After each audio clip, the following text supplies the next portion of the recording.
নতুন করে ফের ভারী বৃষ্টিপাতের সতর্কতা জারি করল আবহাওয়া দপ্তর।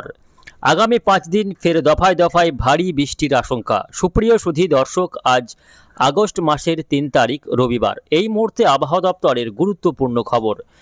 মৌসুমি অক্ষরেখার প্রভাবে ফের টানা 4 থেকে 5 দিন দক্ষিণবঙ্গ সহ উত্তরবঙ্গের বিভিন্ন জেলায় ভারী থেকে অতি ভারী বৃষ্টিপাতের সম্ভাবনা রয়েছে। বর্তমানে বিহারের উপর অবস্থান করছে শক্তিশালী ঘূর্ণাবর্ত, যার প্রভাবে আজও গাঙ্গেয় বঙ্গের জেলাগুলিতে ভারী বৃষ্টিপাতের সম্ভাবনা। অন্যদিকে উত্তর ভারত থেকে বিহার হয়ে উত্তরবঙ্গ পর্যন্ত বিস্তৃত রয়েছে মৌসুমি অক্ষরেখা, যার ফলে আগামী কয়েকদিন উত্তরবঙ্গের জেলাগুলিতেও চরম ভারী বর্ষণের সতর্কতা জারি করল আবহাওয়া দপ্তর। ইতিমধ্যে গত কয়েকদিনের টানা বৃষ্টিতে জলমগ্ন অবস্থা গোটা বাংলার, তার উপর নতুন করে ভারী বৃষ্টিপাতের আশঙ্কায় কার্যত সিঁদুরে মেঘ দেখছেন নদী তীরবর্তীর বাসিন্দারা। তো আসুন জেনে নেব আজকে রবিবার সারাদিন আবহাওয়া কেমন থাকবে, আজকে কোন কোন জেলাগুলিতে বৃষ্টিপাতের সম্ভাবনা রয়েছে, কোন জেলাগুলিতে হতে পারে ভারী থেকে অতি ভারী বৃষ্টি, কোথায় কোথায় হালকা মাঝারি বৃষ্টিপাতের সম্ভাবনা রয়েছে।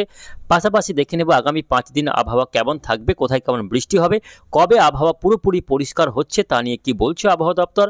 বিস্তারিত জানতে অবশ্যই ভিডিওটিকে শেষ পর্যন্ত দেখবেন। এই মুহূর্তে আপনি কোন জেলা থেকে দেখছেন অবশ্যই আপনাদের জেলার নামটি আমাদের ভিডিওর কমেন্ট বক্সে লিখে জানাবেন। তো সুধী দর্শক, আসুন প্রথমে আমরা দেখে নেব আজকে রবিবারের আবহাওয়া সকাল থেকে কোথায় কেমন থাকছে তার এক ঝলক দেখে নেব উপগ্রহ চিত্র কি বলছে। তো দেখুন, আজকে রবিবার সকাল থেকেই দেখা যাচ্ছে যে গোটা বাংলার আকাশ বেশিরভাগ অর্থাৎ দক্ষিণবঙ্গের ক্ষেত্রে বেশিরভাগ এলাকা জুড়েই আকাশ কিন্তু পরিষ্কার হয়েছে। এই মুহূর্তে আপনাদের দেখাতে চাইব যে উপকূলবর্তী এলাকাসহ দক্ষিণবঙ্গের বেশিরভাগ জেলাতেই কিন্তু আকাশ বেশ খানিকটা পরিষ্কার হয়েছে। আজকে উপকূলবর্তী 24 পরগনা, মেদিনীপুর, হাওড়া, হুগলি, কলকাতা, এদিকে বাংলাদেশের খুলনা, বরিশাল, ঢাকা, রাজশাহী, দক্ষিণাংশ, পশ্চিমবঙ্গের ক্ষেত্রে 2 বর্ধমান শহর, নদিয়া, বাঁকুড়া, পুরুলিয়া, ঝাড়গ্রাম, এই জেলাগুলিতে আকাশ বেশ খানিকটা পরিষ্কার লক্ষ্য করা যাচ্ছে। যদিও আজকে সারাদিনই আকাশ পরিষ্কার থাকছে না, মাঝে মধ্যেই আকাশে কিন্তু বজ্রগর্ভ মেঘ সঞ্চারিত হবে, তবে সকাল থেকে অনেকটা বেলা পর্যন্ত আকাশ কিন্তু পরিষ্কার থাকছে। রোদ ঝলমলে আবহাওয়া থাকবে দক্ষিণবঙ্গের জেলাগুলিতে, অর্থাৎ 24 পরগনা, মেদিনীপুর, কলকাতা, হাওড়া, হুগলি, নদিয়া, 2 বর্ধমান, বাঁকুড়া, পুরুলিয়া, এই জেলাগুলিতে আকাশ আজকে সকাল থেকেই পরিষ্কার লক্ষ্য করা যাচ্ছে। তবে উত্তরবঙ্গের ক্ষেত্রে কিন্তু চিত্রটা অন্যরকম। এই মুহূর্তে দেখুন, আজকে সকাল থেকে দেখা যাচ্ছে যে মালদা, দিনাজপুর, আলিপুরদুয়ার, কোচবিহার, জলপাইগুড়ি, এই জেলাগুলিতে ইতিমধ্যেই কিন্তু বৃষ্টি শুরু হয়েছে। আকাশ মেঘলা রয়েছে এবং বৃষ্টি কিন্তু ইতিমধ্যেই বেশ কয়েকটি এলাকায় শুরু হয়ে গিয়েছে। ভারী বৃষ্টি রয়েছে আজকে উত্তরবঙ্গের কয়েকটি জেলাতে। মেঘালয়, আসাম, ত্রিপুরাতে আকাশ মেঘাচ্ছন্ন রয়েছে। বাংলাদেশের রংপুর, রাজশাহী, ময়মনসিংহ, সিলেটে আকাশ কিন্তু মেঘাচ্ছন্ন লক্ষ্য করা যাচ্ছে। কিছুটা চট্টগ্রাম বিভাগীয় আকাশ কিন্তু মেঘাচ্ছন্ন রয়েছে। তবে আজকে দুপুরের পর থেকে আবহাওয়াতে আবারও পরিবর্তন হতে পারে। আজকে দুপুর পরবর্তী সময়ে দক্ষিণবঙ্গের জেলাগুলিতেও বজ্রগর্ভ মেঘ সঞ্চারিত হয়ে বৃষ্টিপাতের সম্ভাবনা রয়েছে। তো আজকে রবিবার কোথায় কেমন বৃষ্টি হবে তার পরিসংখ্যান কি রয়েছে দেখে নেব, এবং এই মুহূর্তে মৌসুমি অক্ষরেখা কোথায় অবস্থান করছে সেটাও আপনাদের দেখাবো। আজকে রবিবার দেখা যাচ্ছে যে একটি ঘূর্ণাবর্ত রয়েছে উত্তর বিহারের ঠিক এই এলাকায়, অর্থাৎ হিমালয়ের একেবারে পাদদেশে নেপাল সংলগ্ন এলাকায় একটি ঘূর্ণাবর্ত অবস্থান করছে, এবং উত্তর পশ্চিম ভারত থেকে সরাসরি এই ঘূর্ণাবর্তের মধ্যখান বরাবর অর্থাৎ মাঝামাঝি হয়ে একেবারে উত্তরবঙ্গ পর্যন্ত মৌসুমি অক্ষরেখাটি সক্রিয় অবস্থায় রয়েছে। অর্থাৎ উত্তরবঙ্গের উপর বলা যায় যে মৌসুমি অক্ষরেখা প্রভাব বিস্তার করছে, যার কারণে আজকে রবিবার উত্তরবঙ্গের জেলাগুলিতে ভারী থেকে চরম ভারী অতি ভারী বৃষ্টিপাতের আশঙ্কা রয়েছে। আলিপুরদুয়ার, কোচবিহার, জলপাইগুড়ি, দার্জিলিং, কালিম্পংয়ে ভারী থেকে অতি ভারী বৃষ্টি হবে। উত্তর দিনাজপুরে অতি ভারী বৃষ্টিপাতের আশঙ্কা রয়েছে। ফলে নতুন করে ভারী বৃষ্টির জেরে উত্তরবঙ্গের জেলাগুলিতে প্লাবনের আশঙ্কা রয়েছে। পাহাড়ে ব্যাপকভাবে ধস নামতে পারে। ফলে পাহাড়ি এলাকায় যারা বসবাস করছেন বা যারা পর্যটক রয়েছেন তাদের কিন্তু সতর্কতা অবলম্বন করা অবশ্যই জরুরি। কেন আগামী কয়েকদিন উত্তরবঙ্গে ব্যাপকভাবে চরম ভারী বর্ষণের আশঙ্কা কিন্তু রয়েছে। এইদিকে দক্ষিণবঙ্গের ক্ষেত্রে আজকে রবিবার বৃষ্টি হতে পারে। কোথায় কেমন বৃষ্টি হবে আসুন দেখে নেব এক নজরে। আজকে রবিবার কলকাতা সহ আশপাশের এলাকাতে আজকে বৃষ্টি হতে পারে, যেমন চন্দননগর, হাবড়া, খর্দ, কলকাতা, পাশাপাশি আমরা দেখতে পাচ্ছি উলবেড়িয়া, বারুইপুর এই এলাকাতে বেশ খানিকটা হালকা থেকে মাঝারি বৃষ্টিপাতের সম্ভাবনা রয়েছে। পাশাপাশি হালকা বৃষ্টি হতে পারে হুগলি এবং এইদিকে রয়েছে ঝাড়গ্রামের একাংশ, মেদিনীপুরের কিছু কিছু এলাকা, দীঘা, কাঁথি, হলদিয়া, এদিকে খড়গপুর, কোলাঘাট, পাশাপাশি কিছুটা দক্ষিণ নদিয়া, শান্তিপুর, পান্ডুয়া, চাকদাতে হালকা বৃষ্টি হতে পারে। পূর্ব ও পশ্চিম বর্ধমানের কিছু কিছু এলাকায় হালকা বৃষ্টি হতে পারে। এইরকমই বেশ হালকা বৃষ্টিপাতের সম্ভাবনা রয়েছে। আজকে দক্ষিণবঙ্গে ভারী বৃষ্টি তেমন কোনো একটা সম্ভাবনা আমরা দেখতে পাচ্ছি না।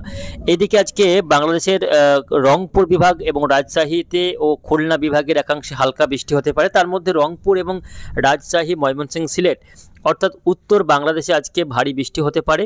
আজকে বিকেল থেকে সন্ধ্যার মধ্যে ভারী বৃষ্টিপাতের সম্ভাবনা রয়েছে। এদিকে চরম ভারী বর্ষণ হবে, 40 থেকে 50 মিলিমিটার পর্যন্ত বৃষ্টি হতে পারে। দার্জিলিং, পাশাপাশি শিলিগুড়ি এবং এদিকে বৃষ্টি হতে পারে কৃষ্ণনগর, অর্থাৎ উত্তর বিহার সংলগ্ন এলাকাগুলিতে, অর্থাৎ দিনাজপুরের বিভিন্ন এলাকাতে আজকে হালকা থেকে মাঝারি সঙ্গে ভারী বৃষ্টিপাতের সম্ভাবনা রয়েছে। মেঘালয়, আসামে আজকে বৃষ্টি হবে। আজকে পশ্চিমবঙ্গের পশ্চিমের জেলাগুলিতে বিকেলের দিকে বৃষ্টি হতে পারে, বিকেল থেকে সন্ধ্যার মধ্যে বৃষ্টি হতে পারে। বীরভূম জেলার পশ্চিমাংশ অর্থাৎ সিউড়ি, পাশাপাশি পশ্চিম বর্ধমানের আসানসোল, চিত্তরঞ্জন, তারপর এদিকে বাঁকুড়া, পুরুলিয়ার বিভিন্ন এলাকায় আজকে রবিবার বৃষ্টি হতে পারে। দুপুর থেকে সন্ধ্যার মধ্যে এই বৃষ্টি হতে পারে। আগামীকাল সোমবার 4 আগস্ট, সেক্ষেত্রে দেখা যাচ্ছে আগামীকালও আবহাওয়াতে বিশেষ কোনো পরিবর্তন নেই। আগামীকাল 4 আগস্ট, সেক্ষেত্রে বৃষ্টি হতে পারে। দক্ষিণবঙ্গের ক্ষেত্রে বৃষ্টির পরিমাণ সোমবার দিন খুব একটা নেই, বৃষ্টি অনেকটাই কমে যাবে। সোমবার যদিও হালকা বৃষ্টি হতে পারে, কিছুটা বৃষ্টি হতে পারে। সব জেলায় সোমবার দিন বৃষ্টি হবে না, শুধুমাত্র বৃষ্টি দেখতে পাওয়া যাচ্ছে মুর্শিদাবাদ জেলার আজিমগঞ্জ, বহরমপুর, বেলডাঙ্গা, এদিকে বীরভূম জেলার সিউড়ি, নলহাটি, রামপুরহাট, অর্থাৎ বীরভূম জেলার প্রায় সব এলাকাতেই সোমবার দিন বৃষ্টি হবে। পশ্চিম বর্ধমানের দুর্গাপুর, আসানসোলে বৃষ্টি হতে পারে সোমবার দিন। বাঁকুড়া, পুরুলিয়ার একাংশে বৃষ্টি হতে পারে সোমবার দিন। অর্থাৎ সোমবার দিন পশ্চিমের জেলাগুলিতে বৃষ্টিপাতের সম্ভাবনা রয়েছে। মালদাতে ভারী বৃষ্টি হবে, ধুলিয়ানে ভারী বৃষ্টি রয়েছে এবং দক্ষিণ দিনাজপুরে ভারী থেকে অতি ভারী বৃষ্টি হতে পারে। 30 থেকে 40 মিলিমিটার পর্যন্ত ভারী বৃষ্টি রয়েছে আগামী সোমবার 4 আগস্ট। এদিকে সোমবার দিন উপকূলবর্তী জেলাগুলিতে বৃষ্টির পরিমাণ কম রয়েছে, বৃষ্টি হলে খুবই হালকা বৃষ্টি হবে। 24 পরগনা, মেদিনীপুর, কলকাতা, হাওড়া, হুগলি, বাংলাদেশের খুলনা, বরিশাল, চট্টগ্রাম, ঢাকাতে আগামী সোমবার খুবই হালকা পরিমাণে বৃষ্টি হতে পারে। বৃষ্টি কোথাও কোথাও নাও হতে পারে, এমনই সম্ভাবনা রয়েছে। তবে উপরের দিকে জেলাগুলিতে বৃষ্টি বেশি হবে, কেননা এই মুহূর্তে উত্তরবঙ্গের উপরেই অবস্থান করছে মৌসুমী অক্ষরেখা, যার কারণে উত্তরবঙ্গের জেলাগুলিতে আগামী কয়েকদিন ভারী বৃষ্টি হবে। তবে দক্ষিণবঙ্গের ক্ষেত্রে আগামী কয়েকদিন হালকা বৃষ্টিপাতেরই সম্ভাবনা বেশি রয়েছে। মঙ্গলবার 5 তারিখ, সেক্ষেত্রে কিন্তু দেখা যাচ্ছে যে দক্ষিণবঙ্গের প্রায় সব জেলাতেই হালকা থেকে মাঝারি বৃষ্টি আবারও হতে পারে। বাঁকুড়া, পুরুলিয়া, 2 বর্ধমান, বীরভূম, মুর্শিদাবাদ, নদিয়া, তার পাশাপাশি কিছুটা বৃষ্টি রয়েছে ঝাড়গ্রাম। এই জেলাগুলিতে আগামী সোমবার দিন আবার হালকা থেকে মাঝারি বৃষ্টি হতে পারে এবং যদিও সব জেলায় বৃষ্টি কিন্তু হবে না, কোথাও কোথাও বৃষ্টি হবে, কোথাও আবার আকাশ পরিষ্কার থাকবে। তবে উত্তরবঙ্গে ভারী বৃষ্টি রয়েছে মঙ্গলবার দিনও। বুধবার 6 তারিখ, সেক্ষেত্রে দেখতে পাওয়া যাচ্ছে 6 তারিখ বুধবার আবহাওয়া অনেকটাই পরিষ্কার থাকবে। দক্ষিণবঙ্গে বৃষ্টির সম্ভাবনা অনেক কমে যাচ্ছে 6 তারিখ। উত্তরবঙ্গেও 6 তারিখে বৃষ্টির পরিমাণ কমে যাচ্ছে, বাংলাদেশেও বৃষ্টির পরিমাণ কমে যাচ্ছে। তবে বৃষ্টি চলবে বিক্ষিপ্তভাবে, কোথাও না কোথাও বৃষ্টি লক্ষ্য করা যাবে। 7 তারিখ বৃহস্পতিবার, আগস্ট মাসের 7 তারিখ, সেক্ষেত্রে দেখা যাচ্ছে যে কলকাতা সহ আশপাশের এলাকাতে হালকা থেকে মাঝারি বৃষ্টি রয়েছে। নদিয়া, মুর্শিদাবাদ, দিনাজপুর, মালদাতে হালকা মাঝারি বৃষ্টি রয়েছে। বাকি জেলাগুলিতে বৃষ্টির তেমন সম্ভাবনা নেই। 8 তারিখ শুক্রবার, সেক্ষেত্রে কিন্তু দেখা যাচ্ছে যে নতুন করে আবারও 8 তারিখ থেকে বৃষ্টি হতে পারে। মালদা, দিনাজপুর, বীরভূম, মুর্শিদাবাদে আগামী 8 তারিখ 8ই আগস্ট আবারও বৃষ্টি রয়েছে। যদিও সব জেলাতে বৃষ্টি হবে না, শুধুমাত্র উপরের দিকে জেলাগুলিতে আগামী 8 তারিখ বৃষ্টিপাতের সম্ভাবনা রয়েছে। 9 তারিখ হতে হতে আবহাওয়াতে আবারও পরিবর্তন। 9 তারিখ থেকে নতুন করে আবারও ঘূর্ণাবর্ত তৈরি হতে পারে এবং তা থেকে আবারও 9, 10, 11 এই দিনগুলিতে বৃষ্টি বাড়তে পারে। দক্ষিণবঙ্গ এবং উত্তরবঙ্গের বিভিন্ন জেলায় আবারও নতুন করে বৃষ্টি কিন্তু হতে পারে। প্রিয় দর্শক, এখনই বৃষ্টির হাত থেকে রেহাই নেই, এখনই বৃষ্টি থামছে না। অনেকে প্রশ্ন করছেন কবে আবহাওয়া পুরোপুরি পরিষ্কার হবে। তো আবহাওয়া কবে পুরোপুরি পরিষ্কার হবে তা নিয়ে নতুন কোনো আপডেট এখনও পাওয়া যায়নি, কেননা প্রায় প্রতিদিনই বৃষ্টি হতে পারে। কোথাও না কোথাও বৃষ্টি হবে, সব এলাকায় একসঙ্গে বৃষ্টি হবে না, তবে কোথাও না কোথাও বৃষ্টি কিন্তু প্রায় প্রতিদিনই লক্ষ্য করা যাবে। এই মুহূর্তে বাংলার আশপাশে কোনো ঘূর্ণাবর্ত বা নিম্নচাপ নেই ঠিকই, তবে মৌসুমি অক্ষরেখা এবং এই যে মৌসুমি বায়ুর যথেষ্ট প্রভাব রয়েছে বাংলার বায়ুমণ্ডলে, যার কারণে আগামী 4-5 দিন বৃষ্টি প্রায় প্রতিদিনই কোথাও না কোথাও লক্ষ্য করা যাবে। আকাশ পরিষ্কার থাকলেও হঠাৎ করে বজ্রগর্ভ মেঘ সঞ্চার হয়ে সেই এলাকাতে বৃষ্টি হতে পারে। পাশাপাশি আগামী কয়েকদিন বৃষ্টির পরিমাণ কমবে দক্ষিণবঙ্গে, তবে উত্তরবঙ্গে বৃষ্টি বাড়বে। যে সমস্ত জেলাগুলিতে বৃষ্টি কমবে সেই জেলাগুলিতে তাপমাত্রা কিন্তু স্বাভাবিকভাবে বাড়তে চলেছে। তো এই রয়েছে আগামী কয়েকদিনের আবহাওয়ার পরিস্থিতি।